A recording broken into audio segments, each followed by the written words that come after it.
Bueno, ahora mismo tengo un problema con el buscador de Windows, que es esta, y se queda ahí.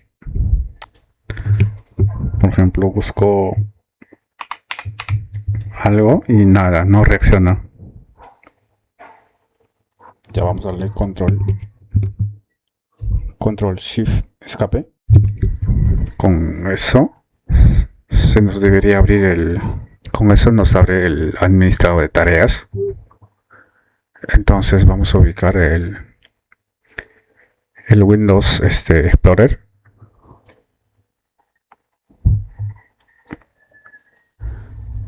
Windows Explorer no está. Lo buscamos acá.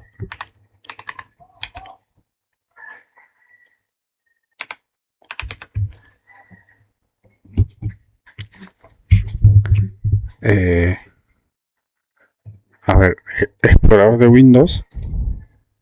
Vamos a reiniciarlo. A ver si con eso se arregla.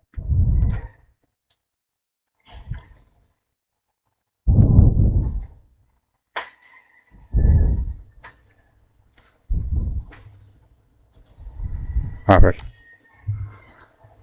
Y miren, era eso, mire. Ahora sí ya nos carga el buscador de Windows.